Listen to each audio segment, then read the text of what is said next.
yango qui est maman Bibi Kapinga. La formation na ICA na RTNC et nga na sali commercial et informatique. Donc les lots so ba pesinga musala musu na ko sala bi.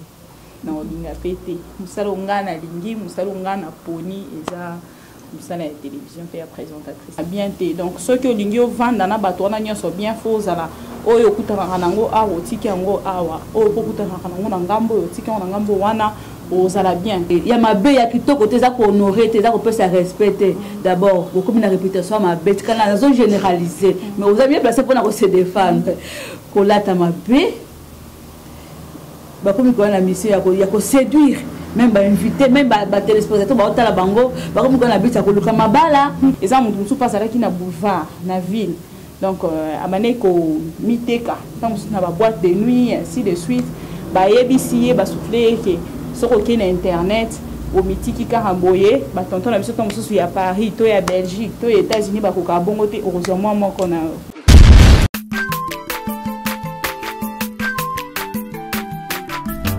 azamwa na motote o akosangai abongwa ni pete bo awangata nzambe ya le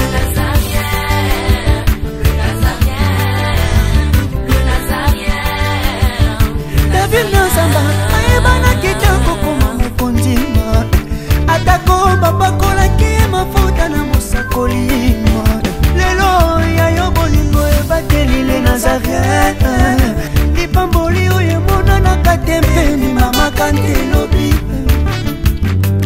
kola bie mapapu masopi mafuta tokokisi ena elongo na nzambe oyo babenga na makomi Jésus.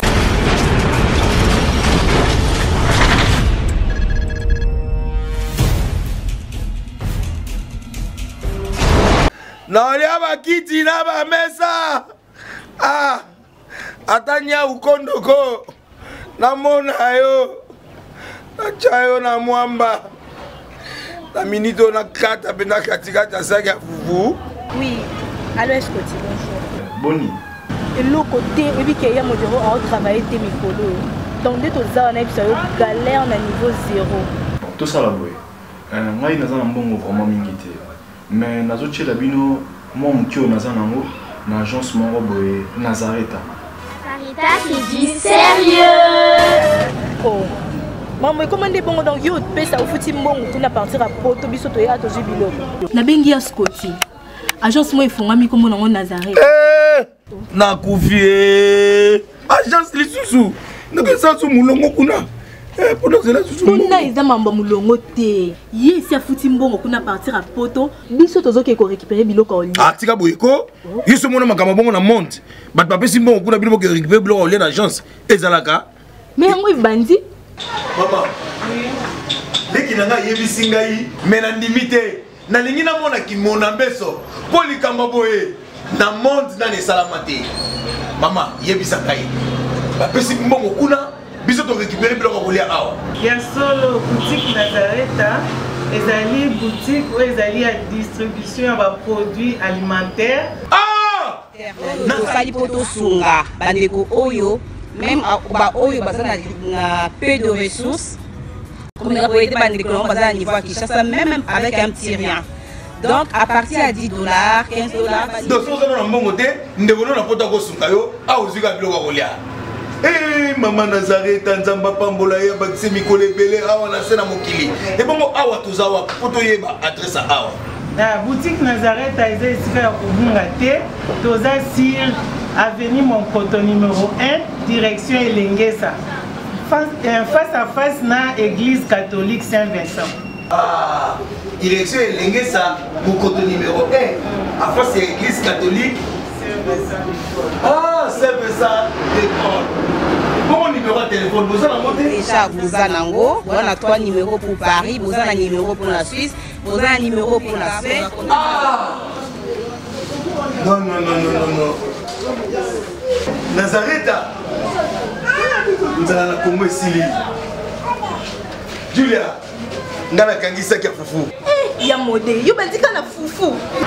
Oui, pour la Nazareta, tu as un système en bimbi, dans Bongo Shingo. Mon ok.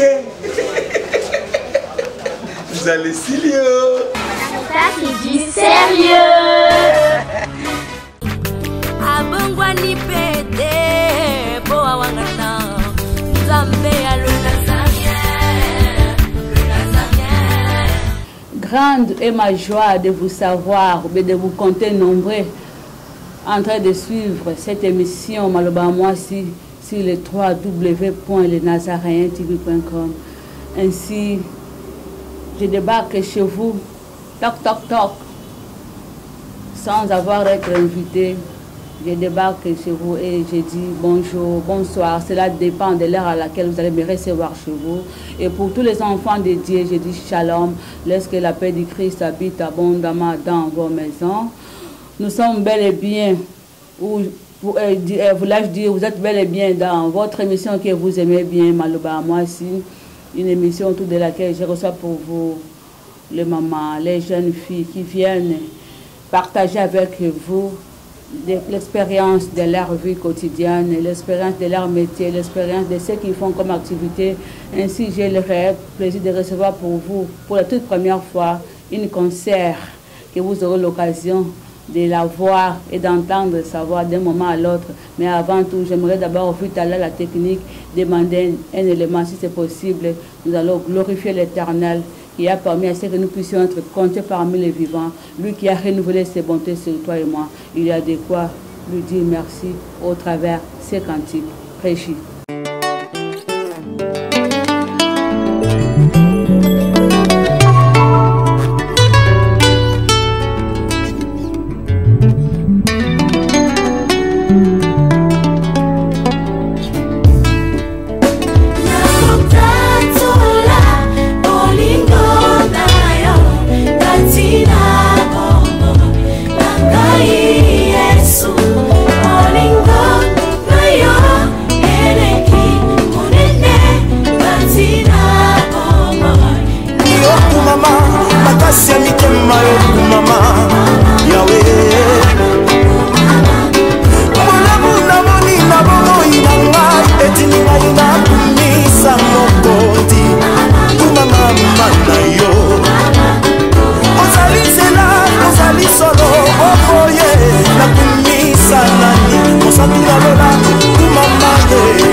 Je pense que ce cantique a fait plaisir à notre coordonnatrice Maman Tiffany Mokola où elle est.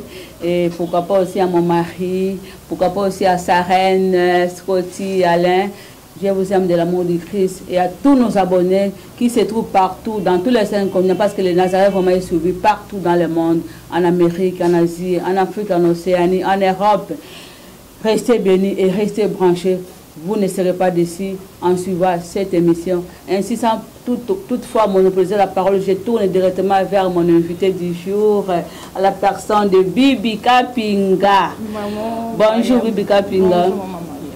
Baby singo ba Swahili kitoko ya libano pesa no bana musi bakota libakwa kolanda yo mbote na Swahili ngai ngo ba na Swahili. Jambo batoto ya France, États-Unis, Japon, partout et Bibi Kapinga bata recevoir leo kwa mama Mariam et minapendaka ile émission sana. Alors leo ni peke ni ko invité. Voilà, karibu sana Bibi Kapinga.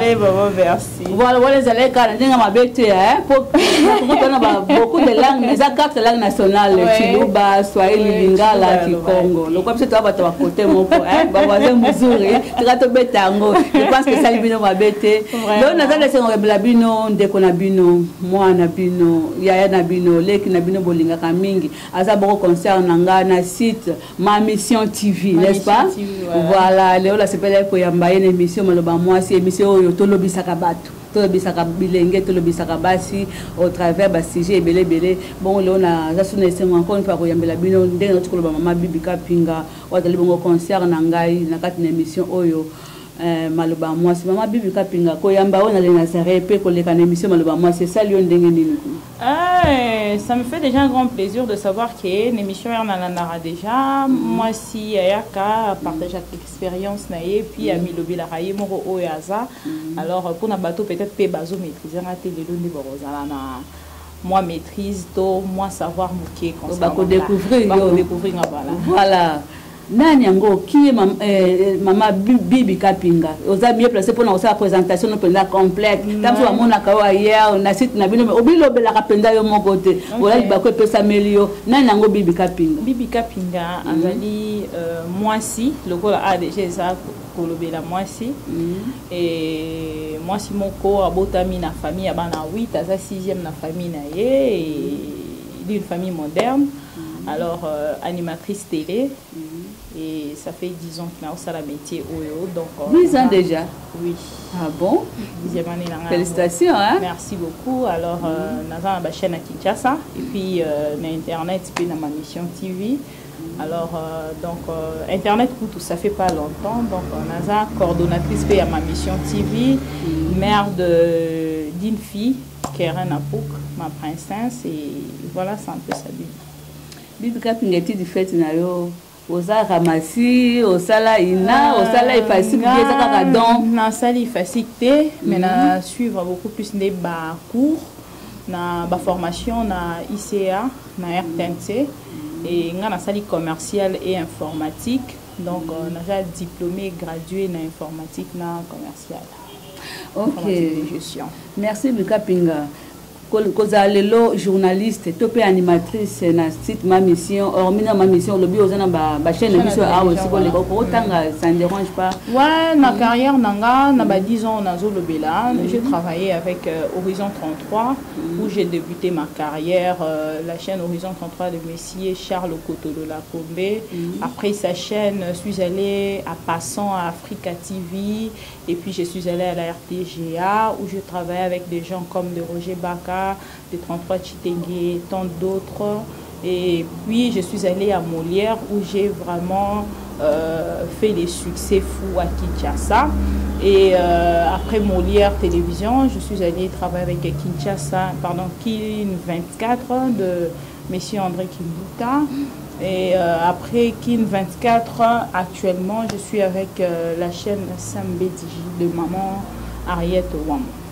Ok, et je collabore avec ma mission TV Le Net et Ariette Wam. Ok, merci Penzado. C'est venu nous bien bombé maman Bibi Kapinga. Félicitations vraiment. Mais dans le parcours, j'ai présenté une émission Super Weekend où je faisais la découverte des lieux touristiques. Après, je présentais une émission Cocktail acoustique où on prestait des musiciens, en fait, comment on les appelle, les griots, venaient agrémenter l'émission. Et puis après cette émission-là, je suis avec Kinshasa Analyse et SOS Ma Mission. SOS Ma Mission. Mais en grandissant, Bibi Kapinga, aux acquis n'a ambition pour montrer na okola na ye ba ngane na otanga boye soki na sisi ba classe nanga na kozala boye na kosala tel mais to za kosala yango zelaki penza oza ko kana na vie na otanga non erna otanga je pensais erna mando otanga et c'est vraiment métier au nangaki.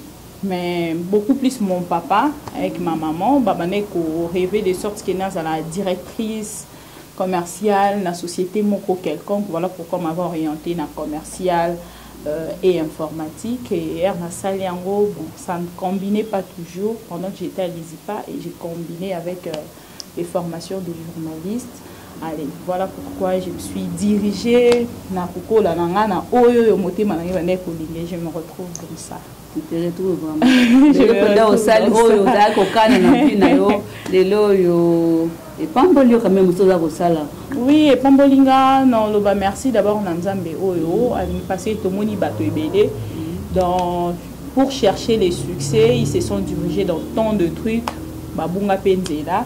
Mais Nzambe wana atelemaki azwinga malaki singa na miso bato apesinga ba relation et fongole linga ba porte et je me retrouve donc les loso bapesinga musala muso na kosala bi na olinga pete musala ngana lingi musala ngana poni eza ça la télévision fait la présentatrice des émissions koyambaka bato na plateau nanga. Ok, tozoko baka bandeko na ngai lentement mais sûrement na kokende vraiment malembe na émission na biso to pe émission na bino bolingaka mingi mama Bibi Kapinga na mosala oza kosala olobi ke aussi ba relation on les a côté positif négativité nango eza nini ba ambition dino kutana nango na mosala oza kosala lelo négativité ya mosala oyo eza neti biso tozo travailler na éviter sope na côté na bino ekomara parce que yo na mona ouais mara beaucoup plus de chrétiens beaucoup plus de pasteurs beaucoup plus de gens qui sont na ba religions différentes alors na part nanga biso peut-être biso na quand il y a musala onganaza ils aura beaucoup plus tango ozoko solo là peut-être bien à artiste parce que moi j'ai vu beaucoup plus dans la chronique musicale tango ozoko solo bien artiste oyo artiste on a artiste on a bayo kanakate et ça dit que oyo pe ayo ki bien té au monde que ozu problème na oyo pour na solo na oyo pe bien aussi donc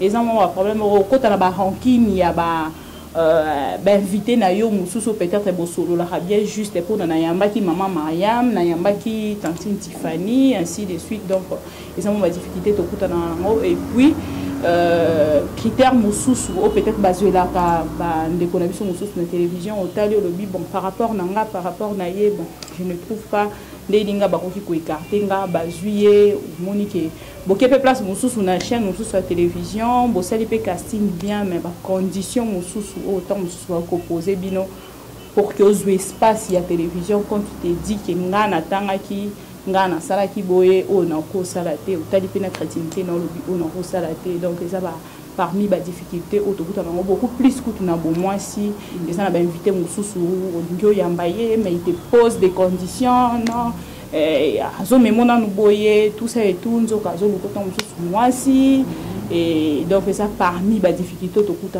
nango et puis pas si à cause de invité bah marameza vraiment belé mais maman Bibi Kapinga comment gérer kana ba conflit tout ko ba ona boina chronique musicale na yo o gérer ba conflit ndenge nini bon na gérango déjà na kozwa makambu o ya mama Myriam te komemango na quand ya maman Tiffany to komema ya maman Tiffany te na quand maman Myriam pour na ebi déjà que peut-être basala na ba connexion peut-être les carabien te donc ceux que lingio vanda na bato na nyoso bien fozala oyo kutaka nango awo tiki yango awa oyo kutaka nango na ngambo yo tiki na ngambo wana ozala bien po ezana mutu mususu ako bilo beleke il a invité na maman Myriam ale kaka maman Tiffany na mbongo na s'influencer na ye tant mususu yenda ko memanga na ba protocole lelo to komu komona ngo ba tebele ba komu kolanda ba invité mususu kaka po na influence pour na makambo tant mususu ya zanango na profiter na ye tant mususu osela nga boye musala et komi ko beba beaucoup plus que tout pour na ba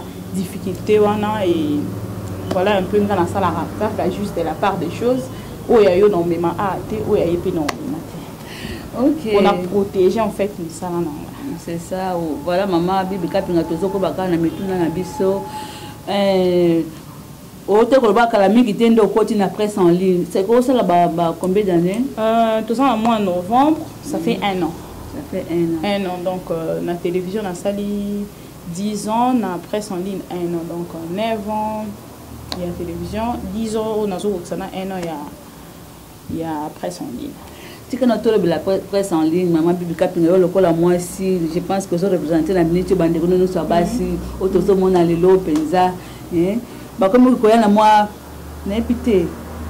Moi, le lingue moko boye, il y a ma bé ya kitoko te za ko honorer, te za ko peut se respecter. D'abord, beaucoup de réputation ma bé, quand la zone généralisée, mais vous avez bien placé pour na se défendre. Ko lata ma bé.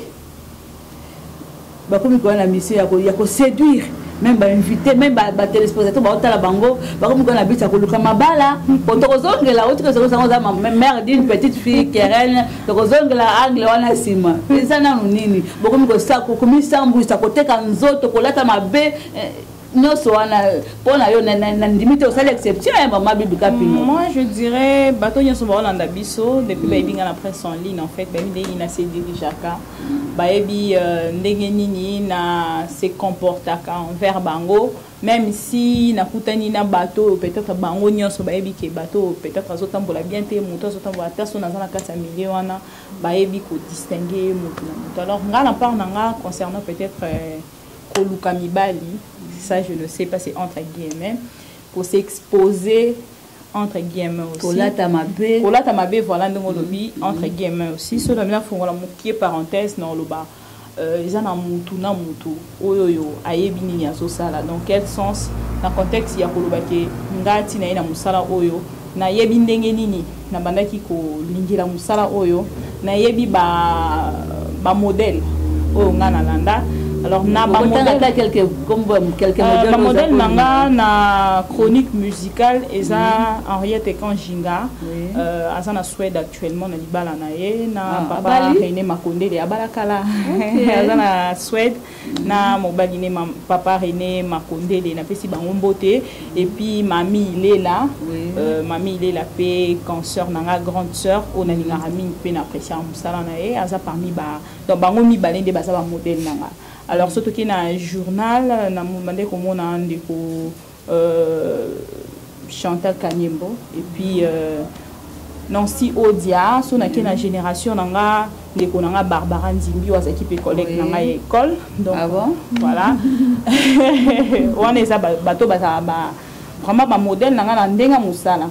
Alors ça déjà au lobby que muto yo ana modèle ana ndaka modèle na ye dans ba modèle nanga nyonso na tangi na tikala komona bango peut-être na makambo o lobby te.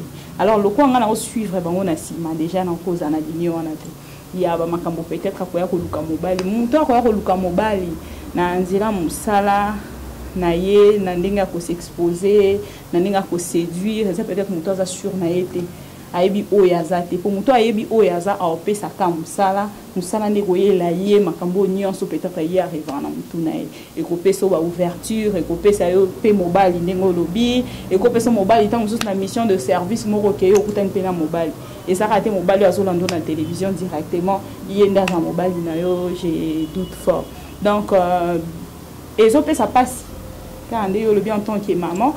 Et puis ça passe si et de ranger rappel pour taline de kononinga à la télévision on le lobby ah bon yenda yebi lokazo ça o ngana yebi ngafuna mi mango ndenge o ngana yebi des gens mutu so atangi ngote et ça mutu so passe là qui na boulevard na ville donc amane ko miteka tant na ba boîte de nuit ainsi de suite ba yebi si ba souffler que soko ki na internet au mitiki karamboye ba tonton na biso tonton mususu ya Paris to ya Belgique to ya États-Unis ba ko ka bongo te heureusement moko na oh ça nini aye kaka ça s'est mélangé na bino et puis il a commencé à musala moko na bino et puis voilà il se voit la face mais entre temps intérieurement et bique aza oyo bino bozo mona na télévision ko ezo sala so ni vraiment pour la biso ba tant tozo mona bongo donc na mona tala ba vidéo musu vraiment donc so mais le problème ba to pe ba rendre biso service te eza bato batala ka biso.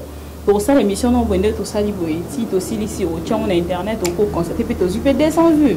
Mais au moment pour la salle différence, il y a télévision, internet, ils ont monté. La télévision, les cas où habiter na qui sainte, so balandinga, tout na kitamo balandinga. Mais ce que l'internet, ils ont constaté que excuse France et landaki, Belgique et landaki, États-Unis et landaki, Mboka boy landaki. Mais ce que tali bilo Congo balandi, yomo lobby. Donc, ils ont un monde en envers en fait. C'est ce que j'ai compris. Oh, ya kitoko, il en a ma ramingité. Oh, ya mabe, désolé, en a ma plus. Au mouton, il y en a nous à comprendre. Alors, mi lobela, c'est mina ça na kata mabe pour en bénéficier na oh, ils ont internet peut-être. Donc, là, il y a un conseil, il y a un s'expliquer, na pe ça, exemple à malamu, mais un exemple à suivre. Te pour na bateau, bazana nous na kata comprendre. Mais aux Alazara, on bika pinga. On apporte rien plus là que le concert na ba concert na yoana. Tant aux hommes na bloc à bongo le bana bango. Aux Alazara parce que dernièrement aux Alazara qui n'émission Matifani n'a pas besoin de fête moko boye. Au monde la kamonaka. Au pot de ba concert parce que nous là qui te félicitations là nous par rapport à bien habillé vraiment là c'est là qui na ngote. Ne be boya ba ne donc moko aliboko ndamba. To bundaka ezaneti nebi ke maman bengi sanga na prière moko lelo. Ata na mikolele ki na olata mabe menebi ke place o bengi sangana déjà na na présence nzambe na kozala makambo ebele na kokuta ba pasteur donc faut que luka ko dissoudre en fait d'abord habillement na yo. Donc là tu peux pas prendre la bengue ça que na soki toyebaki non bata ba olanda biso ba yebinde na lata. Merci. Donc soka na bina mi lobela ba on dit peut-être te mais lelo na ngia pena to kende na ndenge ya moi concordance. Na maman rose en tout cas comme si une personne qui allait prêcher au chef. Bien habillée vraiment. Je suis contente vraiment. Non, on appelle ça conseil nanga. Ba te belé pe ba tindela nga ba message ba réclamaka ba lobaka ba te belé kuto ba moninga na bandeko wana nyonso ba zolo ba o ba ko loba menga pe na ebini na zo sala donc petit à petit, conseil mouké, donc va se modifier peut-être bon comment on ndenge bon cas. Et ça va on peut changer, na va on peut changer difficile. OK, Bibi Kapinga. On dit que tu connais pas. Yo maman la biso, Rolanda Rabongo, rolo ba que bon tant qu'une mère partage un peu parole de Dieu, na roko so pe numéro mutu na benga ina prêcher. Na ko bando vitene na ba ina obo. On tali beso bandi na bando luka bina pe moi comment vraiment parce que na to cela na do dia suka déjà. OK, Claude, c'est mi balé na ko ba suka na bango so bagoya. OK. Moi c'est nani? Ya parrain na Tracy Mbelenga. Parrain de ya kwanza internet. OK. On va parrain. Donc yo moko ero bengisa bango ou yambi bango. Alors petit à petit on peut comprendre peut-être motuna mutu yo moko tchana baiser au baiser au tali lobité au conseil ekota au tali lobité au conseil ekota tinazana na musala. Merci pende nazi mukumbana upesinga mukumba mama bibi na ba pesa contrainte na pesa ndenge ko pesa ya SOS ma mission to ko mape wana to lobelango pe Bibi Kapinga o tukolobaka mingi te ozana ba chaîne awa et puis ozana oyena presse en ligne et là on est motivé pour au côté na presse en ligne kuna zo futa bien te bien côté zo futa olandi na nini le ko nini pousser oyena presse en ligne. Presse en ligne premièrement ils a le monde les suivre biso ndenge misu fait ça non na que la chaîne moi ils a satellitaire ils ont un satellite pour na balandanga libanda mboka izo sala ke na leki na chaîne à Kinshasa émission nga ba convertir ba mo ikoti na internet bato pe bazali banda mboka balandi bazu quelque chose na part nanga. Alors deuxièmement eza na ba bien en moko boye dans le sens que ju ba contact pe ya libanda o balanda rayo ba soutenir rayo ba zalaka toujours wana pona yo. Troisièmement, par rapport il y a paiement dans le paysan de la télévision. Donc télévision vous en a moins salaire moko boye déjà fixé, mais l'internet est ça par rapport à l'émission non déjà suivi. Alors on a celle de maman Mariam, émission on a eu peut-être 100 000 vues, pourcentage dans les sous par rapport à émission ou peut-être dans salle il 200 vues, émission peut-être dans salle il 30 vues, émission dans salle peut-être 500 vues. Ça va mentionner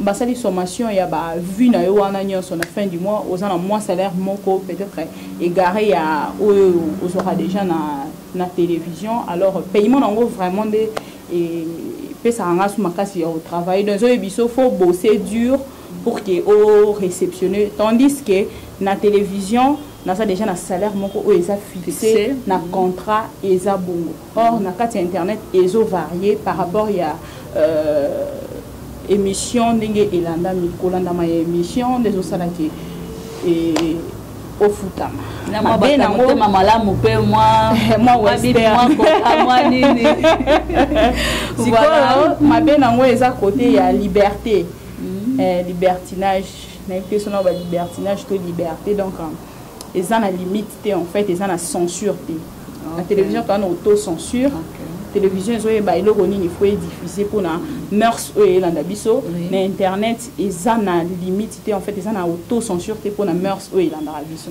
pour éviter ce bana bat Rolanda pour éviter ce qui va papa bat Rolanda ce qui va maman donc hier botier kaka oh nya so kotala tala oh écoutez na bango donc c'est un peu ça.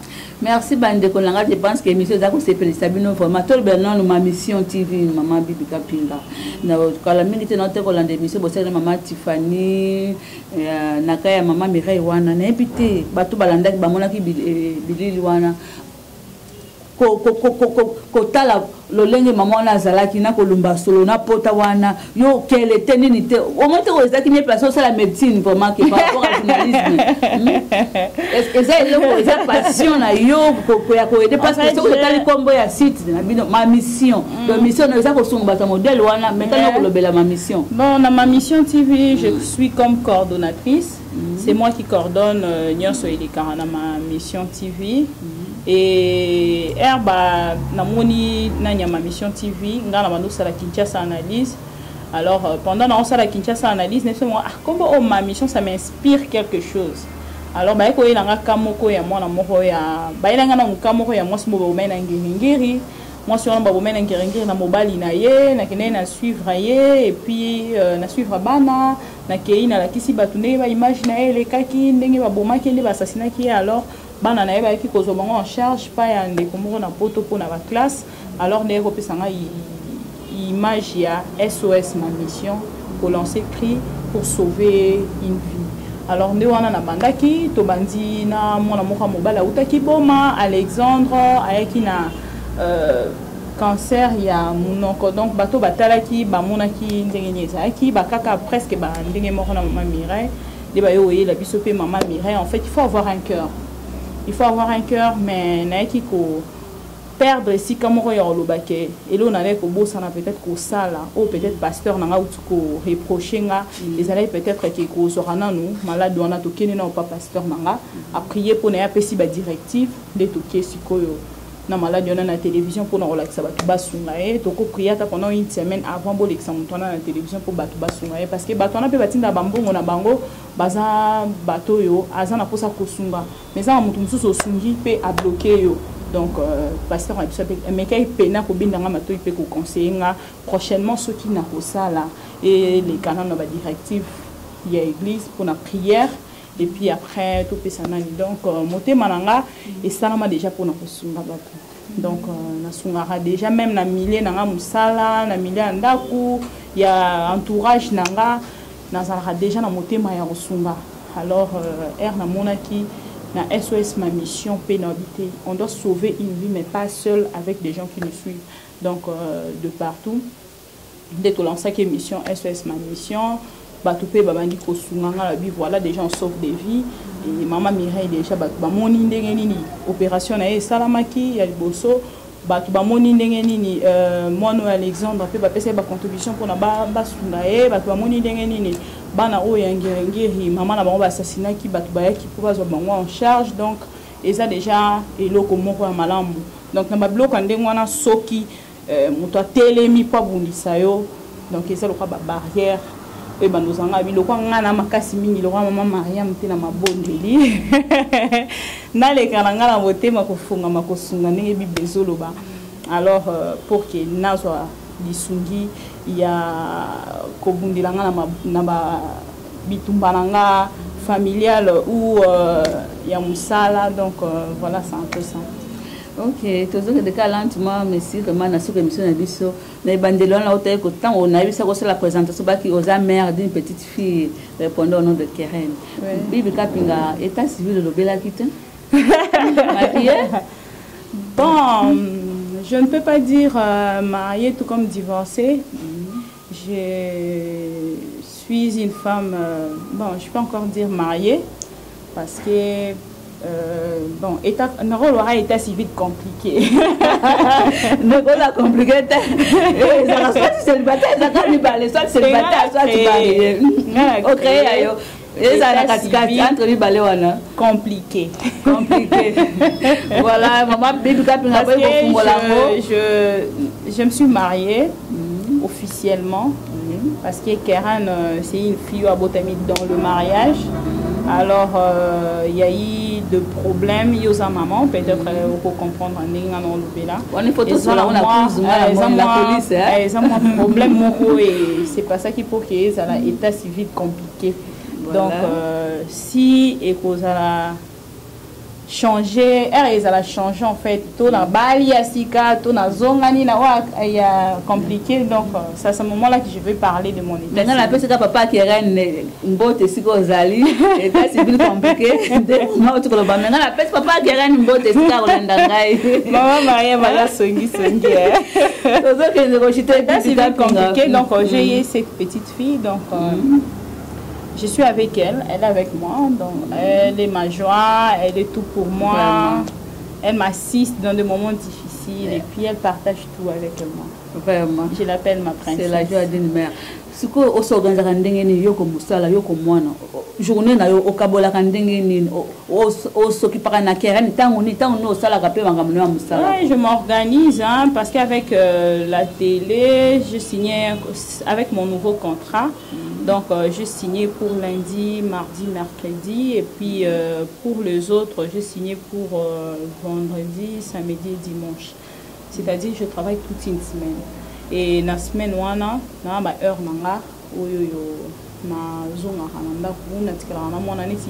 na chaîne internet, na 8 émissions par mois. Donc, c'est déjà dans 2 jours, on a tourné 6 émissions, donc 3 émissions. Ça déjà ma réserve. J'essaie vraiment de me battre pour bien rester avec elle, pour plus rester avec elle à la maison, passer du temps avec elle. Donc on a provisionné une émission pour qu'il y ait un avant d'année. Déjà, nous avons un camarade et je passe plus du temps avec elle, c'est elle mon amie. Vraiment, Nzambe apambolo vraiment na ko répondre à l'invitation nanga le ya ko lobeze belé mais yo moko bika le ko internet za ngonga na ko benga sous prochainement pour mituna ezala me belé na ko na katikati te penza au fungoli penza te voilà c'est ma stock ozonga je pense que un rêve nanga il y a makasi ezaka na télémana cher na prêcher en fait. Au prêcher. Rêve nanga makasi ya wana. Qu'il te soit fait selon ta foi. Amen. Rêve nanga lingango ekoko kisama. Merci. So pe lingi ba coaching bando ya mama Tifaneza motayi munene ndongo moni. Na mona ki. Ona ke mission mama ga mukutu ko lobali susuté. Donc to zala vraiment pour to développer quand diable to peuple oya. Amen. Ya papa na biso. Il ba suka pona lelo. Le plaisir est partagé. Donc merci na bato nyonso bazala qui vraiment scotché et bazwa qui tourne na bango pour na balanda émission oyoti to silisa balandi mota monya sotolobi et puis ben informé nga dernièrement que balanda pêcher no mingi maramnya sur les cas qui a yanga na mama Tiffany batindela kinga pe ba message na ba encouragement et non peut s'appeler merci na yo au bon saki ozwanga na kati ya ba fille et bébé pour que nous allons inviter na yo merci beaucoup n'ayez de partager moment oyo n'habiter na ko benga moment nini. Il est Kelinga d'ailleurs. Vraiment. Merci. Pour ceux qui veulent te joindre, bakoto na numéro nini? Bato nyonso balingi ba joindre nga pour nato partager les sous plus concernant Otolobeli ana maman. Ba obenga nga na plus 243 99 0 95 34 22 ou carrément babeti ma mission TV na YouTube et puis ba retrouver nga na ba numéro nyonso et puis ba aimer page nga Bibi Kapinga la bellissima de la presse. La bellissima de la presse. On a quoi la chose ma sœur le belinayo. Mais non mon il faut que pas na pour. Maintenant ba ebisa au bon hôtel. Non mais ça que je suis plus douce en fait. J'ai une douceur de maman. C'est mon niveau. Mon nyango.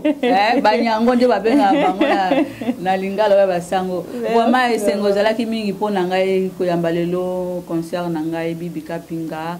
Bongo soki bolingi bozwa biso désormais na bémission na biso nyonso elekanaka na Nazaréen beta www.nazaréen longola lewa ndenge zalaki kala comme désormais www.nazaréentv.com soko lingo beta na YouTube obeti les Nazaréens Kinshasa pona lelo to suki mama Bibi Kapinga tobonga masusu semaine oyo ya kuna ko ya susu penza pona za mitune belé ona koma ta kutu na katikati te contenu ata na biso kozonga le site développer susu penda ya motia. Je laisserai mon téléphone toujours ouvert pour votre invitation et puis je serai toujours présente dans le cas où vraiment merci beaucoup. Je pense que l'émission est s'appelle Sabine c'est comme ça vous allez voir ko landango pona lelo to suki on appelle merci na ndeko zaki na sima caméra skoti lele tikete nzambe apambola bino to kutani balasima to sali ciao mama Bibi. Merci beaucoup. Ciao ciao.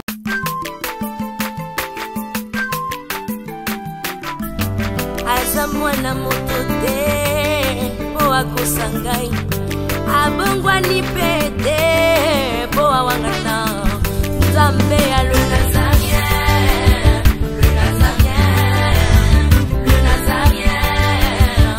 David Nazamba